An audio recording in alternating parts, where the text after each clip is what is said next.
Bapa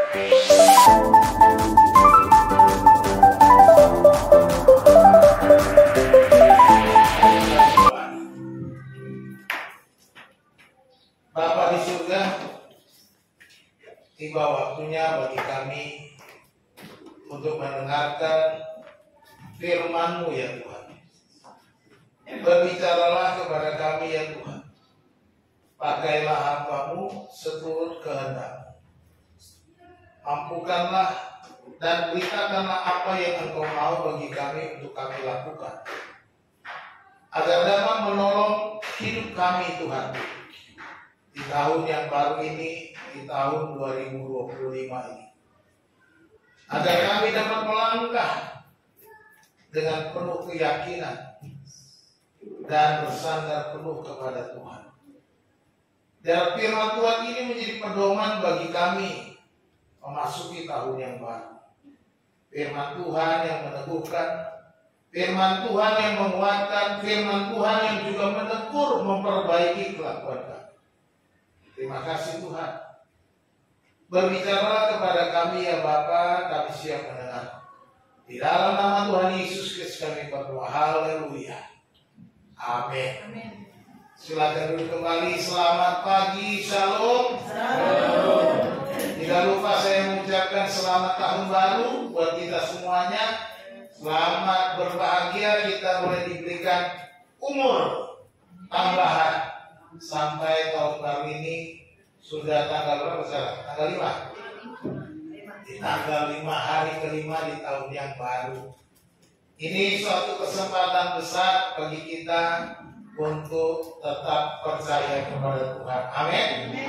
Hari ini khotbah saya beri judul Hidup Bagi Kristus.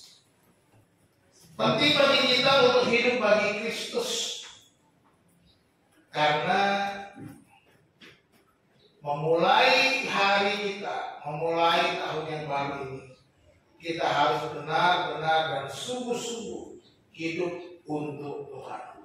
Mari kita membaca bersama-sama dari kitab Filipi pasal yang pertama. Tolong dibantu. Filipi 1 ayat 21 sampai ayat 24. Ya, kita baca secara serentak saja bareng-bareng. Filipi 1 ayat 21 sampai ayat 24, demikian firman Tuhan. 1, 2, 3. Karena bagiku hidup adalah Kristus dan mati adalah keuntungan. Tetapi jika aku harus hidup di dalam dunia ini, itu berarti bagiku bekerja melimpah. Dari mana yang harus dipilih, aku tidak tahu. Aku bisa dari dua pihak. Aku ingin pergi dan diam bersama-sama dengan Kristus. Itu memang jauh lebih baik. Tetapi lebih perlu untuk tinggal di dunia ini karena kamu. Amin. Bapak Ibu Saudara dikasihi Tuhan, kita sudah mendengarkan kesaksian-kesaksian dalam beberapa minggu ini. Hari ini juga kita melihat bagaimana pernyataan-pernyataan kesaksian yang sungguh membuat kita terus belajar. Apa yang kita alami di tahun 2024 tentunya bukan hal yang mudah, bukan perjalanan yang mulus-mulus saja tanpa ada kerikil-kerikil tajam. Tetapi tahun 2024 kita bisa lalui dan kita bisa memasuki tahun sekarang. Dan ingatlah, ketika kita memasuki tahun ini, kita memang punya pengharapan. Amin. Pengharapan akan pertolongan Tuhan. Tetapi bukan berarti kita tidak mengalami apa yang tidak kita harapkan ini. Berbagai macam pergumulan, persoalan tentu akan kita hadapi. Dan tiap keluarga, tiap orang akan menghadapinya berbeda-beda. Apakah itu masalah keuangan? Tentunya paling banyak masalah keuangan, ya. Karena manusia itu betul-betul sangat bergantung pada Tuhan. Ya, keuangan sangat berpengaruh pada kehidupan kita. Kita mau makan harus ada uang. Kita mau tinggal di tempat bayar listrik harus ada uang. Mau menyekolahkan anak harus ada uang. Ya, tahun ini saya sedang siap-siap untuk masuk mendaftarkan putra kuliah. Uang lagi. Ya. Dan saya percaya Tuhan tidak akan meninggalkan. Ojo khawatir, ojo khawatir. Oke. Ekonomi dunia saat ini tidak baik-baik saja. Saya membaca di internet, Indonesia juga tidak baik-baik saja. Inflasi terjadi dan saudara bisa bayangkan pajak dinaikkan. Artinya negara membutuhkan uang untuk membiayai operasional negara ini. Perlu tambahan untuk memenuhi janji-janji kampanye. Kalau enggak, dari mana uangnya? Akhirnya apa yang dijanjikan kita juga yang tanggungnya. Daya beli menurun, ya, banyak. Menurut ramalan ya benar ramalan, bukan lamaran. Tadi ada kata lamaran. Menurut ramalan, dunia properti akan ambles. Banyak orang yang jual rumah dan sulit orang membeli rumah. Saya mendengar atau mengikuti media sosial yang berkata, kalau mau beli properti jangan pakai uang bank, nanti repot, biayanya tinggi. Kalau punya uang cash lebih baik beli dengan cash. Katanya untuk investasi. Beli kalau punya cash, beli rumah yang murah. Tapi siapa kita yang punya cash dengan ratusan juta? Hanya orang kaya yang bisa menambah kekayaannya. Kita yang menengah ke bawah cuma bisa melihat-lihat mereka yang bertambah kaya. Jadi kalau punya uang jangan untuk sesuatu yang tidak penting, tidak berguna. Gunakan uang dengan efisien. Ya. Paulus ketika menulis surat Filipi ini tidak dalam keadaan baik-baik saja. Dia berada di penjara, dia dalam keadaan sulit, dia terbelenggu, dia dikurung, dia dibatasi hak-haknya, sehingga tidak bisa berbuat seenaknya. Pada suatu kali ada pasukan Raffles, Sir Thomas Stamford Raffles. Pasukannya itu terdiri dari juga para pemikul, pemanggul barang, orang-orang Jawa pada waktu itu. Karena mereka mau berangkat untuk suatu pertempuran mungkin. Lalu Raffles bertanya kepada pasukan, "Are you ready?" Tidak ada jawaban. Karena pasukannya tidak ngerti ngomong apa tuh wong Londo.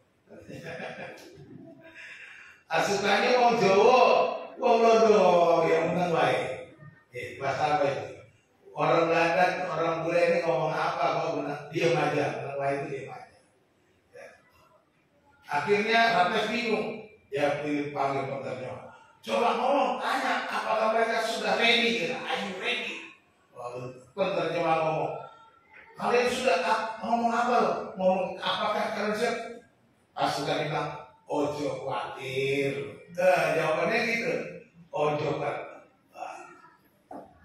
Akhirnya Raffles sama, oke Pak, kata mereka ojo khawatir.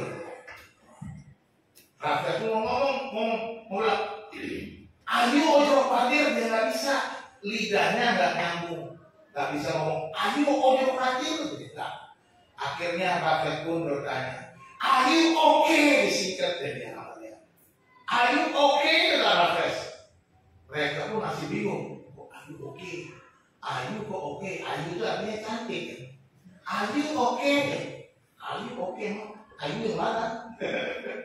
Dicari-cari si Ayu, gak ada. Akhirnya terjemah bilang, nanti kalau dia ngomong, Ayu oke, bilang aja oke. Siap. Akhirnya Raffles tanya lagi, Ayu oke? Oke. Artinya mereka yang khawatir. Kami siap berangkat, kami siap menghadapi semua perjalanan. Apa yang kita pelajari? Tahun 2025 ini harusnya kita berangkat menjalaninya dengan menghilangkan khawatir. Ojo khawatir. Ayo oke? Oke gitu dong. Jangan khawatir. Itu artinya ojo khawatir. Ya. Jadi mari kita melangkah di tahun 2025 ini menghilangkan segala kekhawatiran dan hidup hanya untuk Tuhan. Katakan amin.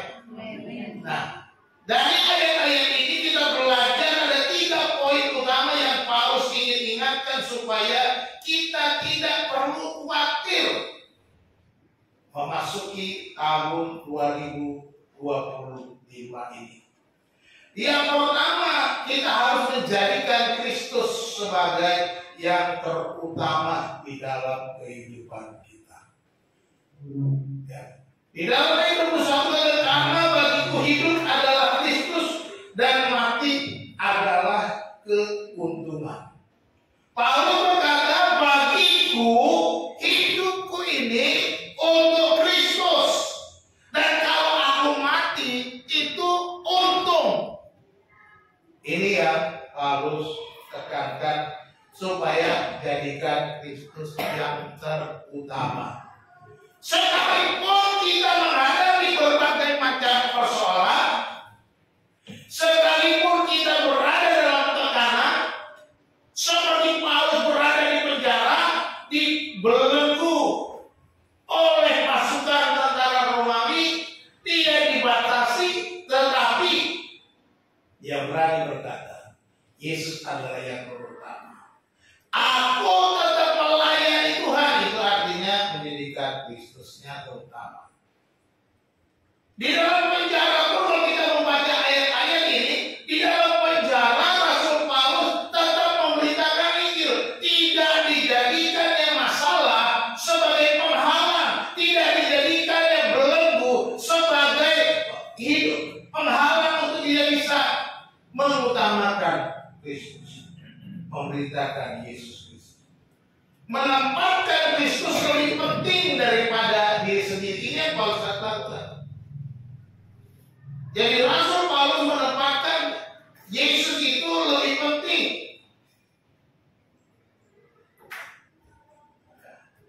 daripada dirinya. Bukan dirinya yang lebih utama, bukan dirinya yang tentu yang didahulukan, tetapi mendahulukan Kristus di atas segala-galanya. Dia tidak mencari kesenangannya sendiri. Itu sebabnya di dalam kitab Filipi selalu ditekankan supaya setiap orang menjadi seperti Kristus, tidak mementingkan diri sendiri, tetapi mementingkan kepentingan orang lain juga. Ini yang namanya mengutamakan Kristus. Seperti Kristus sudah lakukan, seperti Yesus datang ke dunia ini, lahir di dunia ini, menjadi juru selamat kita, bahkan sampai mati di kayu salib, dia melakukannya karena kepentingan saudara dan saya, bukan kepentingan Kristus sendiri. Dia mau rela mati hanya untuk kita. Ini yang Paulus katakan, aku mau seperti Kristus. Kalau Yesus sudah memberi hidupnya untuk kita, masakan kita tidak rela memberikan hidup kita untuk Yesus? Jadi tempatkan Kristus lebih penting. Baginya kematian bukanlah hal yang menakutkan. Kematian bukanlah hal yang menakutkan. Karena bagiku hidup itu Kristus. Artinya kalau aku hidup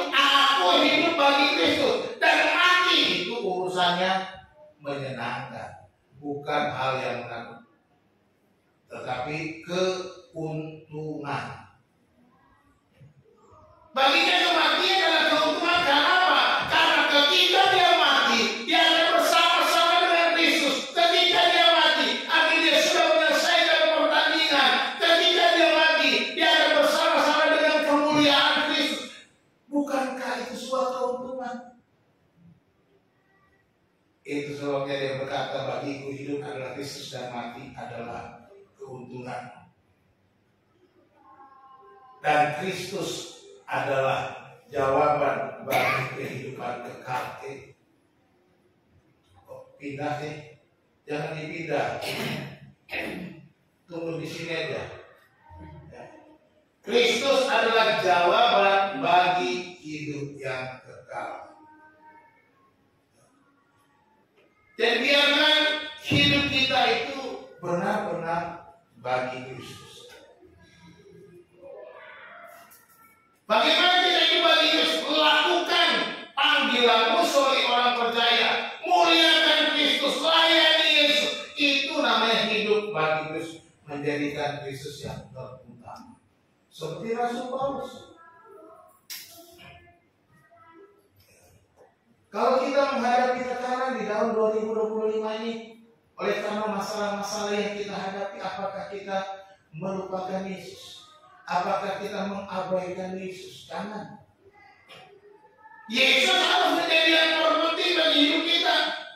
Kita tidak akan pernah tinggalkan persekutuan dengan Tuhan. Oleh karena masalah, oleh karena kebutuhan, oleh karena pergumulan, oleh karena keterbatasan, jangan lupakan, jangan persekutuan dengan Tuhan itu jangan sampai terabaikan. Jadikan Kristus yang terutama, karena Yesus adalah satu-satunya jawaban bagi hidupnya. Kita maka dikatakan mati adalah keuntungan. Pak, jangan mati sekarang Pak. Nanti aja Pak. Yo, saya nggak bisa menentukan kapan kita mati. Karena kematian itu sudah ada dalam jadwalnya Tuhan. Ya. Jadi artinya kita harus selalu siap. Kita harus hidup selalu bagi Kristus. Maka dalam hidupmu adalah Kristus seperti Paulus. Maka matinya menjadi keuntungan. Kalau kita takut mati, jangan-jangan kita tidak hidup bagi Kristus. Kalau kita hidup bagi Kristus, kita tidak perlu takut kematian. Karena apa? Semuanya hanya untuk Tuhan dan semua sudah diatur oleh Tuhan. Ya langkahku diatur oleh Tuhan, amin.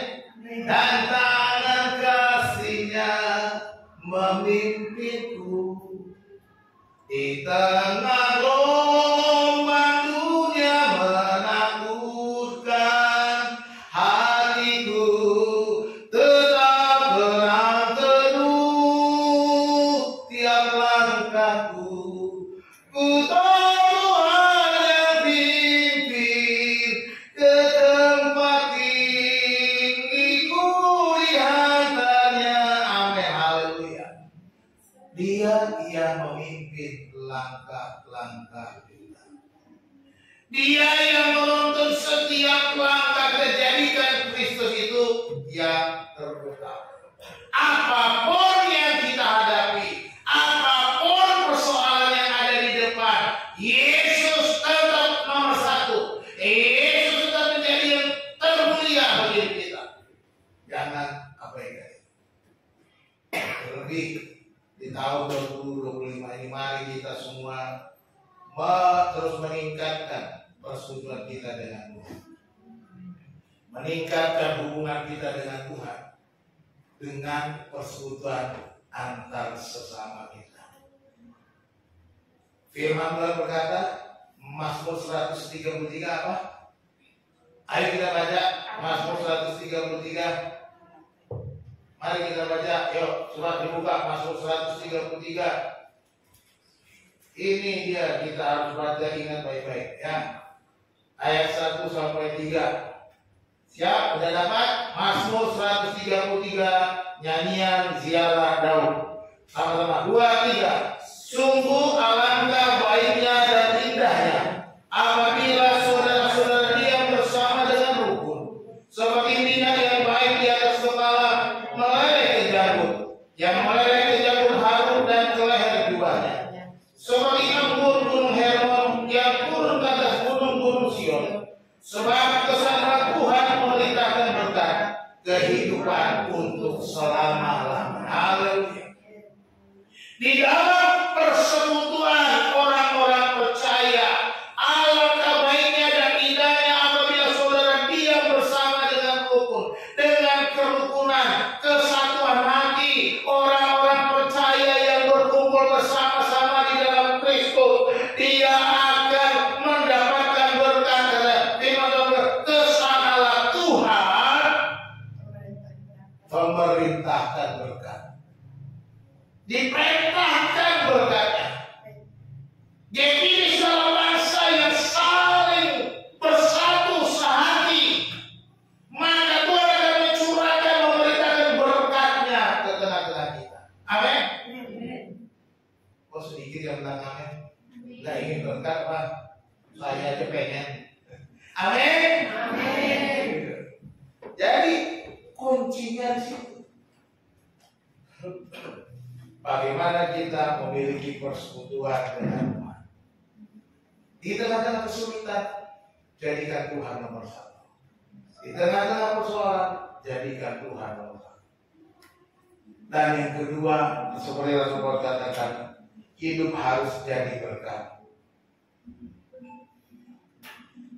Hidup harus jadi berkat. Ayat 22 berkata, tetapi jika aku harus hidup di dunia ini. Ada kata jika. Jika aku harus hidup di dunia ini, itu berarti bagiku bekerja memberi buah. Jadi mana yang harus kupilih? Aku tidak tahu. Malu bilang, hidup bagiku adalah Kristus, mati adalah keuntungan. Tapi kalau harus hidup di dunia ini, itu berarti bagiku harus hidup memberi buah. Mana yang harus pilih? Aku nggak tahu. Semuanya enak. Mati enak, hidup enak. Ini yang Paulus katakan. Ya. Aku nggak tahu. Tetapi yang paling penting, jika aku harus hidup di dunia, ini berarti hidup ini adalah kesempatan. Amin. Hidup ini adalah kesempatan apa? Kesempatan berbuat dosa, kesempatan mencuri waktu Tuhan, kesempatan untuk korupsi, kesempatan untuk nakali orang. Tidak. Hidup memberi buah kesempatannya. Artinya hidup jadi berkat.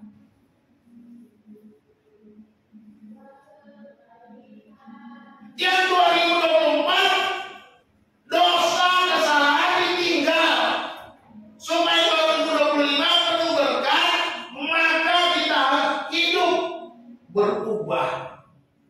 Gunakan kesempatan ini untuk menjadi berkat. Gunakan kesempatan hidup kita yang sudah Tuhan berikan di tahun 2025 ini, supaya kita bisa menjadi berkat bagi sesama, bagi teman kita, bagi keluarga kita, bagi saudara-saudara kita, bagi keluarga seiman kita, bagi siapa saja, bagi tetanggamu jadi berkat. Jangan sampai kita hidup itu sia-sia belaka. Hidup ini mengalir aja Pak, mengalir kemana? Jangan asal mengalir, ikut arus. Orang bikin dosa, ngalir ikut bikin dosa. Orang malas-malas ke gereja, ikut malas-malas ke gereja. Orang malas berdoa, kita ngalir ikut malas berdoa. Itu ngalir-ngalir namanya. Jangan seperti itu.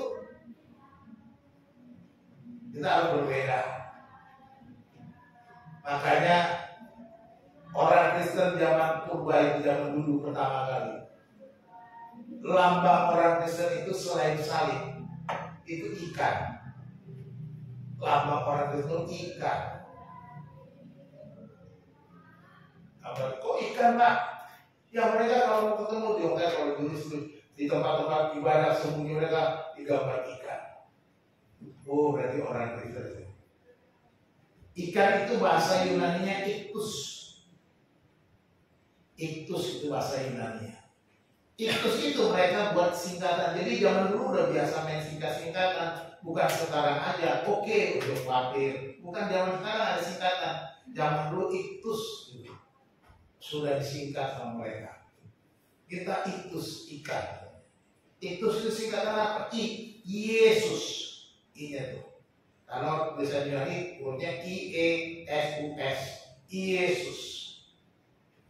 Apa Y gak ada Y-nya? Yesus. Makanya lalu huruf K. Kristus. Yesus Kristus. Yesus Kristus. Lalu huruf tus. Tusnya itu teta. Theta. Hurufnya itu TH. Maka suka kita baca teologi. TH. Huruf TH. Itu singkatan dari Theos. Theos itu artinya Allah. Yesus Kristus Allah. Lalu U bahasa Yunani Huios. Dia pakai tanda pernapasan, hurufnya Uios gitu. Tapi dikasih tanda pernapasan bacanya Huios. Itu bahasa Yunani. Jadi nggak pakai H, nggak ada huruf H-nya Yunani. Dikasih tanda nafas. Huios, hamartia, gitu. A dikasih tanda nafas, hamartia, gitu. Dan H. Jadi H huruf H itu pernapasan. Jadi Huios itu artinya apa? Anak. Jadi Yesus Kristus anak Allah. Udah sampai U ya. Kurang apa? Iktus kurang apa? S. Maksud aku jawab sih. Huruf S. Iktus Yesus Kristus Theohuios. Anak Allah gitu ya, Theohuios. Soter. Soter itu artinya juru selamat. Jadi orang bisa berubah karena sudah diikat Iktus Yesus Kristus Theohuios. Soter artinya Yesus Kristus anak Allah sang juru selamat. Itu kepada mereka. Ya. Nah, kenapa saya kasih contoh ikan? Coba bedakan. Ikan mati dengan ikan hidup. Ikan mati di dalam sungai dia akan berenang ikut aliran, ngalir aja. Ikan mati ngalir sesuai ngalirnya sungai. Tapi ikan hidup dia bisa melawan arus. Amin. Dia bisa mengalirkan arus sungai, bisa sampai ke hulu. Sekeras apapun ombak di laut, ikan-ikan itu dia bisa berenang kemana saja. Dia lompat sana, lompat sini. Kita bisa perhatikan itu ikan yang hidup. Jadilah ikan yang hidup. Kalau sudah cuma mengalir, itu sudah seperti ikan mati saja, tidak berdaya guna. Tapi jadi ikan hidup yang terus bergerak maju, menjadi mengalami buah perubahan.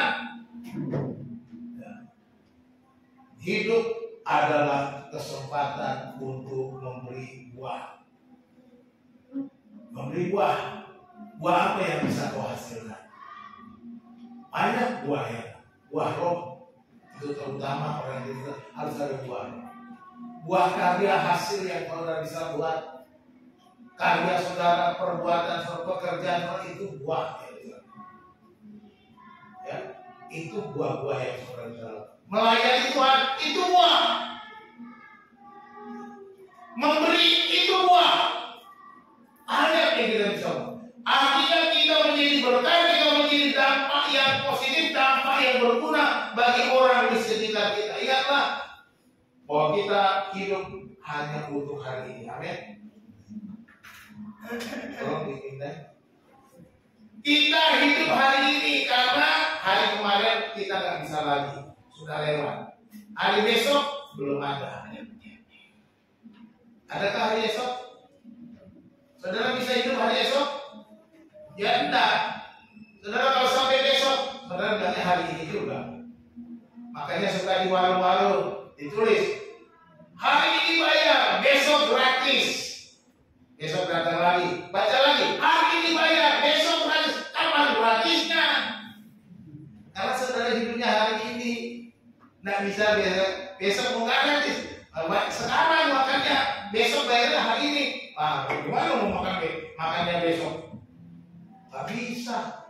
Datang terus ke warung, tulisannya tetap sama. Hari ini bayar, besok gratis. Kita hidup hari ini. Berbuatlah hari ini.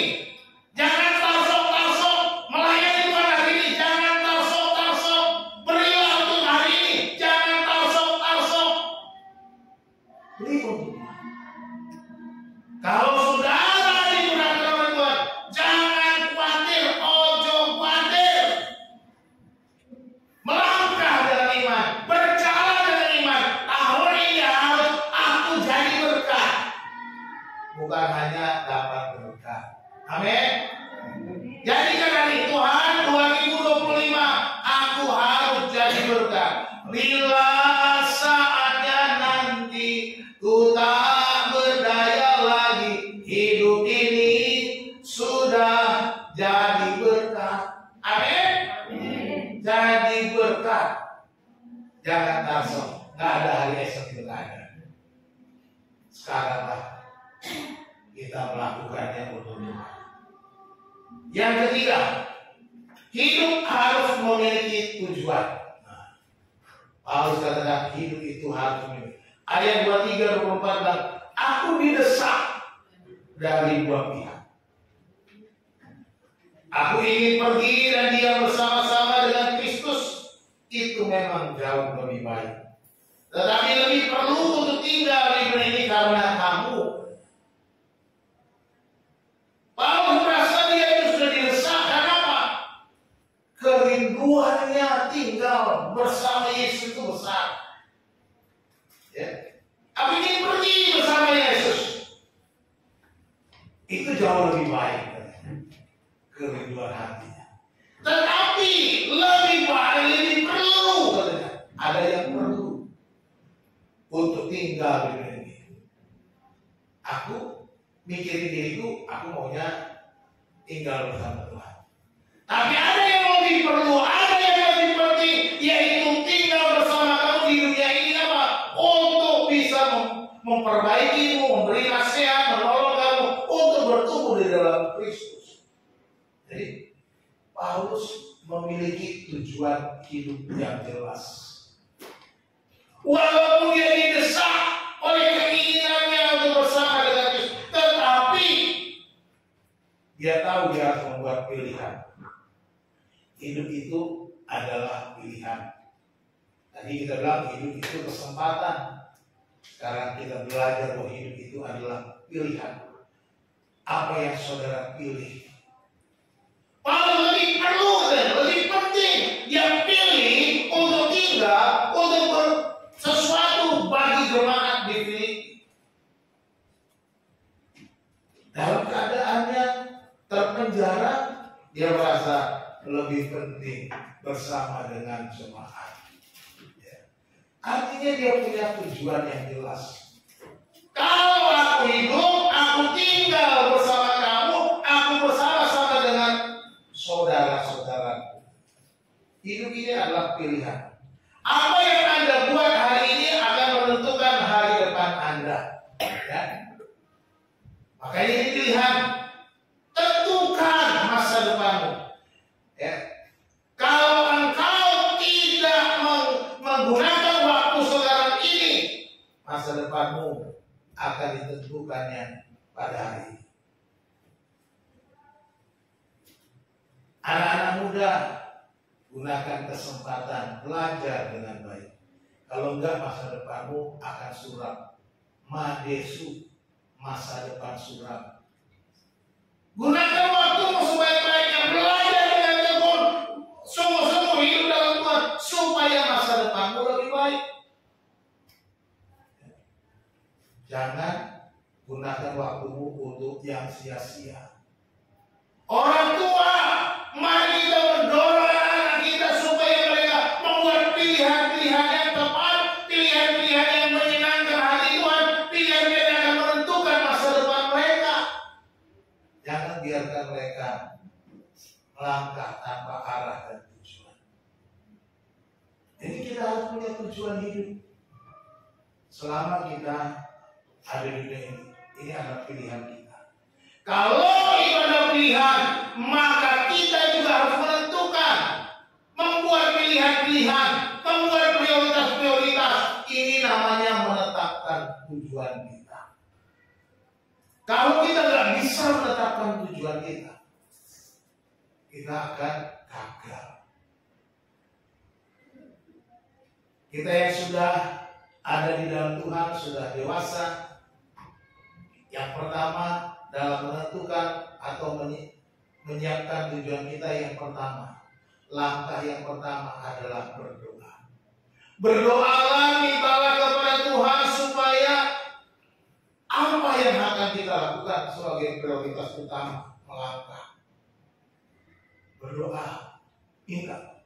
Karena dengan minta sama Tuhan, kita akan membuat pilihan-pilihan yang baik, bukan berdasarkan kedagingan kita, keinginan kita semata. Tetapi kita mau supaya Tuhan memberikan kita hikmat, Tuhan memberikan kita kemampuan memilih yang terbaik dari segala macam pilihan yang akan kita buat. Kita boleh buat daftar pilihan, semua 1, 2, 3 sampai sekian banyak. Tapi coba baca lagi, mana yang menjadi prioritas utama, mana yang saya dahulukan, mana yang selalu akan saya lakukan pertama kali. Itu yang harus kita. Ini orang yang memiliki tujuan. Jadi kita sebagai orang percaya harus punya tujuan hidup. Ya, untuk apa kita hidup di dunia ini? Pikirkan semuanya. Jangan saudara hanya lewat saja. Seperti orang Jawa bilang, urip iku mampir mumbe. Memang betul mampir mumbe artinya cuma sesaat, maksudnya filosofi. Tetapi bukan kita mampir mumbe lalu kita nak buat apa-apa.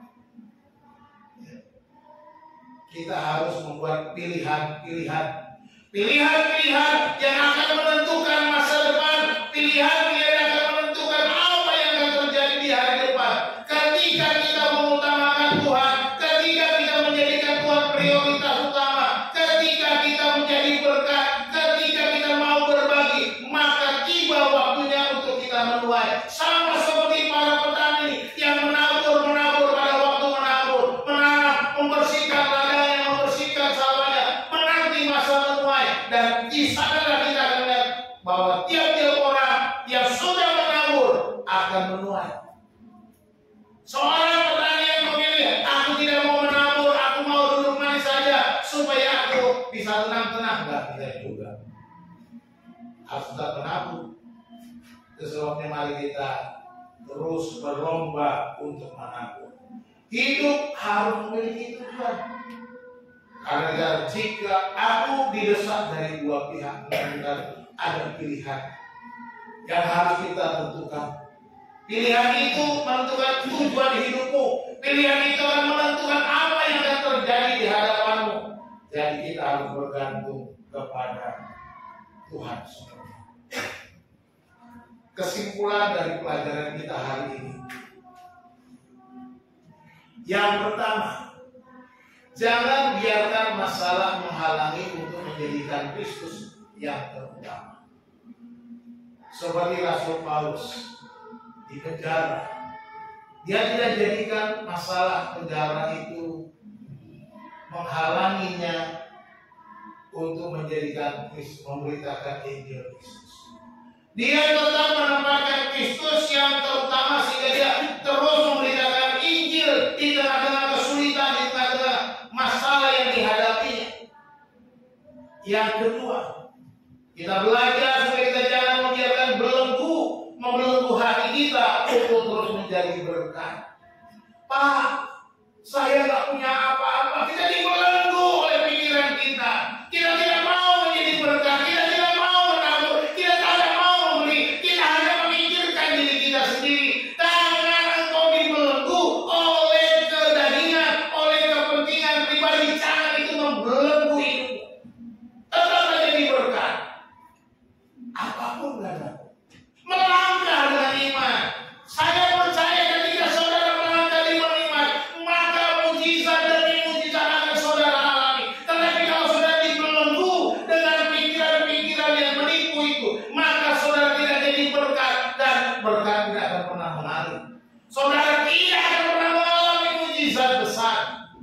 pikiran hidup saudara.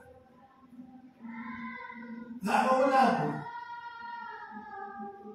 Bagaimana kita bisa menuai? Jangan pikiranmu membelenggu langkahmu seperti Paulus. Kita belajar Paulus yang terbelenggu. Yang ketiga, jangan biarkan segala macam tekanan mengurangi tujuan hidup. Ya, mengurung tujuan. Ya, tekanan akan kita hadapi. Tapi engkau jangan dikurung. Tekanan itu mengurung engkau sehingga tujuanmu sudah tertutup. Jangan.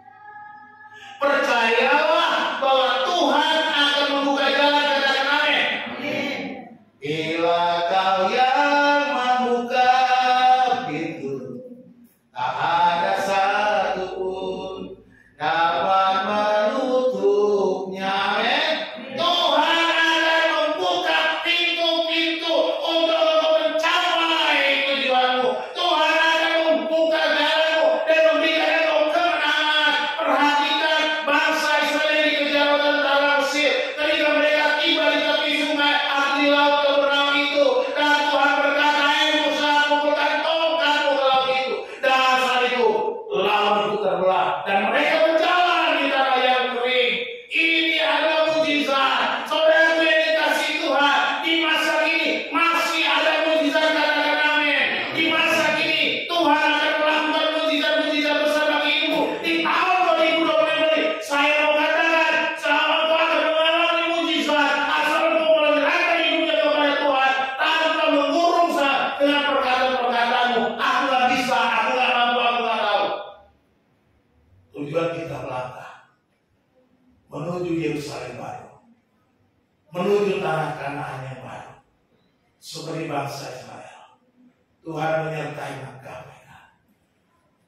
Menyeberangi laut keberapa, menyeberangi sungai Yordan, disertai dengan tiang awan, disertai dengan tiang api, diberi makan mana, diberi air minum, diberi makan puyuh. Apa yang tidak yang kurang dari Tuhan? Tuhan tetap setia. Kalau Tuhan sudah melakukannya bagi bangsa Israel, maka Dia juga akan melakukannya untuk saudara dan saya. Katakan amin.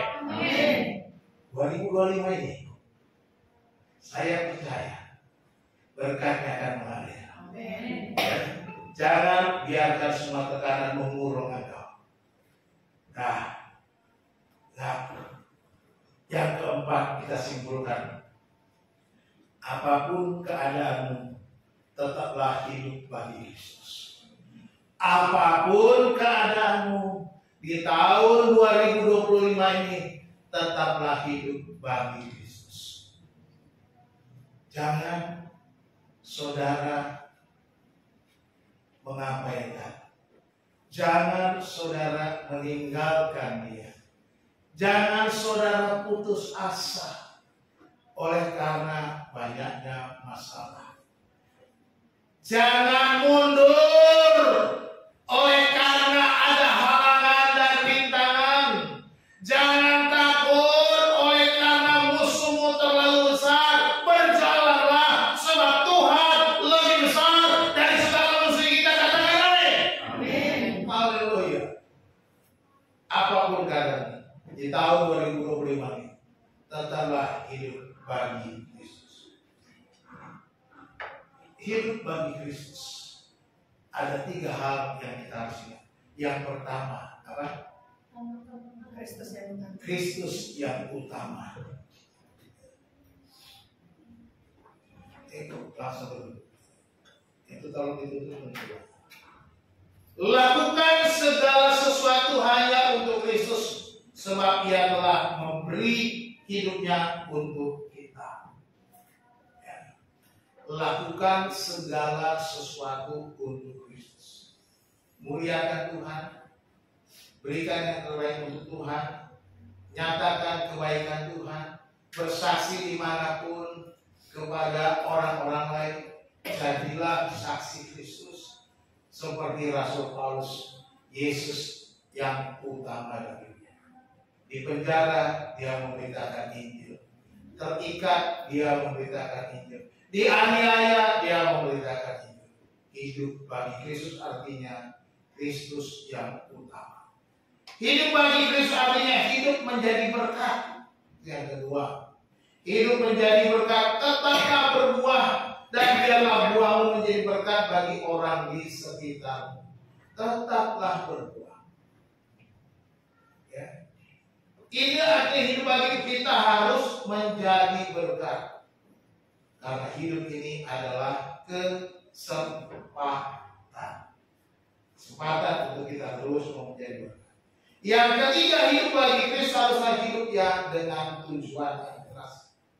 Hidup dengan tujuan, ambillah waktu sejenak dan buatlah rencana untuk mencapai apa yang ingin Anda harapkan terjadi di tahun 2025. Pulang nanti, kalau perlu, saudara ambil kertas, ambil pulpen, tulis apa sih tujuan hidupmu 2025 ini. Saudara bisa buat daftar, saya mau menyekolahkan anak, saya mau bekerja di A di B, saya mau punya rumah, saya mau punya ini, itu, dan lain sebagainya. Buat daftar. Lalu saudara buat mana yang pertama, kedua, ketiga, keempat. Minta sama Tuhan supaya kita punya tujuan yang jelas. Ya. Bukan hanya sekedar tujuan. Oh iya, saya punya tujuan. Apa? Ya, pokoknya punya tujuan lah. Bukan begitu. Maka saya dorong sama saudara menuliskannya. Kalau nggak mau tulis di kertas, daripada tulis di kertas hilang. Tapi kalau tulis di kertas, diperlukan masukin di dompet. Buat yang laki-laki yang punya dompet, ibu-ibu punya dompet, masukkan di dompet. Tiga. Zaman sekarang apa? Ada di handphone, tulis di handphone. Ada note di handphone buat tujuan saya di tahun 2020. Kita perlu buat seperti itu supaya kita tidak asal melangkah, karena hidup ini pilihan. Pilihan hari ini akan menentukan pilihan hidup saudara di masa depan. Oleh sebab itu saudaraku, buatlah tujuan hidup yang jelas. Jangan asal-asalan, jangan yang penting ngalir, yang penting hidup. Lah, memang yang penting hidup, nggak begitu juga. Yang penting adalah Tuhan dimuliakan. Amin. Tuhan Yesus memberkati kita. Kita berdoa. Bapa, terima kasih firman Tuhan yang sudah kami dengar. Kami bersyukur hamba-Mu Rasul Paulus telah memberikan teladan dan contoh. Hidup adalah Kristus, mati adalah keuntungan. Sekalipun dia terbelenggu, dipenjarakan, tetapi Kristus menjadi yang terutama di dalam hidupnya. Dan dia mau selalu berbuah menjadi berkat dimanapun dia ada. Bahkan dia punya tujuan-tujuan yang ditentukan oleh kuasa Allah sendiri, sehingga dia tidak asal melangkah di dalam hidupnya. Karena pilihan yang dilakukan ada pilihan-pilihan untuk mencapai tujuan hidup yang lebih baik. Terima kasih untuk ajaran firman Tuhan yang kami terima hari ini ya Bapa. Tolonglah kami ya Tuhan, supaya kami pun hidup bagi Kristus. Supaya hidup kami di tahun 2025 ini bukan hanya mengalir berjalan seperti biasa saja, tetapi kami boleh mengalami mujizat-mujizat besar, mengalami kuasa Allah, mengalami karya Allah di dalam hidup kami, dalam rumah tangga kami. Tuhan memelihara, Tuhan menyediakan, menjaga kami seperti biji matamu. Sebagaimana Engkau menyertai bangsa Israel keluar menuju tanah perjanjian, biarlah Engkau menyertai kami menuju Yerusalem baru, menuju tanah perjanjian, yaitu rumah surgawi kami. Terima kasih Tuhan. Kami serahkan hidup kami serahkan pelayanan kami. Bapa, hamba-Mu berhenti berbicara. Ya Tuhan, hamba memohon kepadamu, tolonglah kami, ingatkanlah kami, supaya kami selalu melakukan firman-Mu. Agar kami mengalami kasih-Mu yang berlimpah-limpah, supaya jemaat-Mu Tuhan terus bertumbuh di dalam pengenalan dan takut akan Tuhan. Terima kasih Tuhan, berkati umat-Mu dalam setiap pergumulan mereka. Biarlah kami boleh memasuki tahun 2025 ini dengan penuh sukacita, sama seperti Rasul Paulus yang selalu bersukacita apapun keadaan yang mereka. Terima kasih Tuhan, terima kasih Bapa. Kami berdoa juga untuk saudara-saudara kami yang tidak bersama kami. Biarlah Tuhan menjaga mereka, menolong mereka, membentuk mereka supaya mereka juga siap memasuki tahun 2025 ini. Mereka dibekali dengan firman. Tuhan tolonglah supaya orang-orang yang tidak hadir pada hari ini boleh terus mengandalkan Tuhan. Kami menyerahkan mereka yang masih di kampung halaman, yang masih dalam perjalanan, kami serahkan tangan Tuhan. Tuhan tolong sertai, Tuhan tibakan berkumpul kembali dengan keluarga, di mana Tuhan dipuji dipermuliakan. Kami berdoa untuk seluruh jemaat GPI di segala bangsa. Tuhan kiranya memberkati. Berkati bangsa kami, berkati gereja-gereja, berkati rencana Natal GPI Jabodetabek supaya semua berjalan baik. Kiranya nama-Mu dipuji dimuliakan. Terima kasih Tuhan. Di dalam Kristus Yesus Tuhan kami sudah berdoa dan mengucap syukur. Haleluya. Amin.